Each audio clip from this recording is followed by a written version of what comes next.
Jefa, ¿qué tal? Buenas tardes. ¿Nos regala un comentario? A ver, ¿Cómo le fue? ¿Cómo se sintió?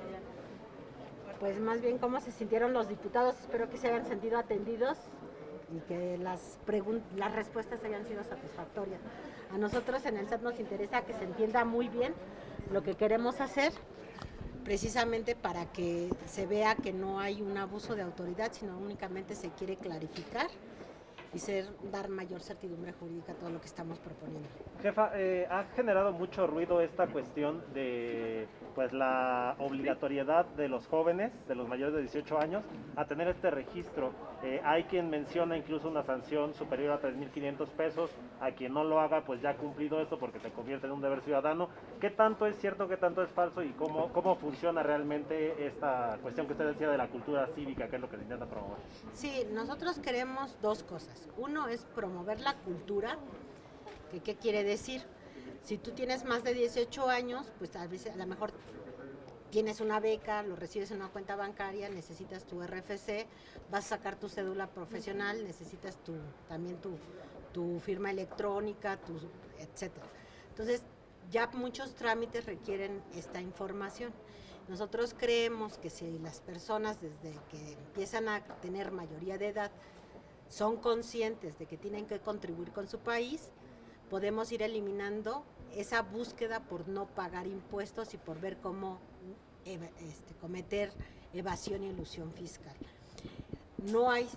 Es mentira que se tenga algún tipo de sanción. De hecho, nosotros como tenemos el padrón, tenemos las personas, por ejemplo, físicas. En el caso de las personas físicas tenemos los asalariados y asimilados. Tenemos un bloque que se llaman sujetos no obligados. Entonces, mientras el estudiante no sea un trabajador, no tenga ingresos, es un sujeto no obligado. Eso quiere decir que no presenta absolutamente nada de información y eso no le implica obviamente ninguna falta. No tiene que avisar, no tiene que nada, nomás se registra, saca su firma electrónica y ya. Y queda en el sistema como sujeto no obligado. Supongamos que es un joven que en el verano trabaja un rato y recibe un ingreso y entonces si es un joven, pues debe estar ganando pues muy poquito dinero, como cae perfectamente dentro del régimen simplificado. Entonces, lo único que pasaría es que el SAT le hace su declaración prácticamente de manera automática, le cobra el 1% de sus ingresos. Si gana 100, pues va a pagar un peso, que no es significativo, que es el beneficio de este tipo de propuesta que es muy progresiva. Paga su peso y ya, el día que deje de trabajar, se mete desde su teléfono al portal del SAT y dice sin actividades y automáticamente ya queda sin actividades.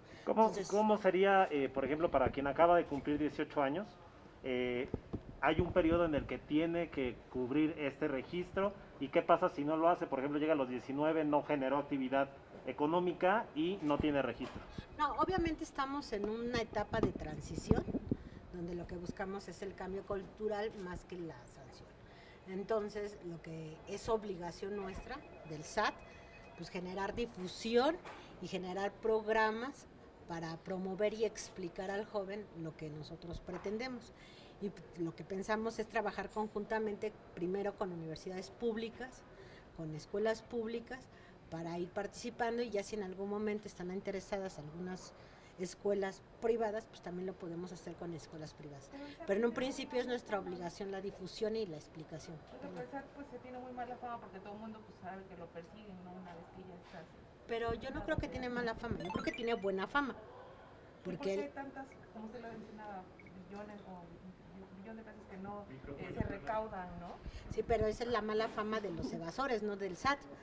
O sea, los evasores, que son los que están en los Pandora Papers, pues esos son los que tienen mala fama porque nunca pagan impuestos y solo están buscando la manera de evadir. Al contrario, la buena fama del SAT es que por primera vez se acabaron los privilegios y todo el mundo tiene que pagar sus impuestos.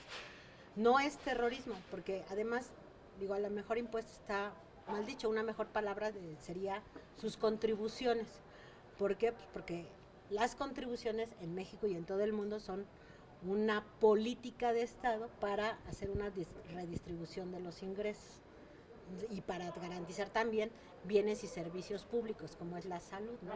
Etcétera. Entonces, por ejemplo, llegar a los 19 años y no haberse registrado, ¿causa sanción o no a partir de esto? No, Vamos a entrar en un periodo de transición Ujú. y lo que tenemos primero que hacer es difusión, Ujú. enseñar, incorporar y vamos viendo en el camino, pero en principio no es el objetivo del SAT.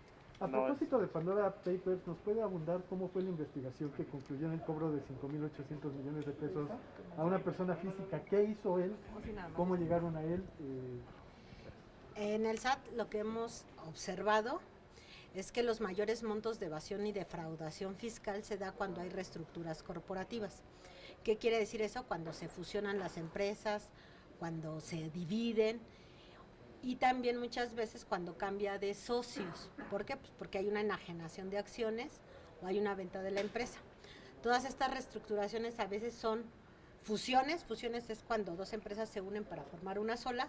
Si dos empresas se unen para formar una sola, a veces no es que si el señor tiene una empresa y este señor tiene otra empresa, no es que se junten nada más, sino que en el fondo atrás luego hay veces una enajenación simulada, porque primero se fusionan y luego de repente el que tenía el 50% de las acciones aparece con 0 y el otro señor aparece con el 100%.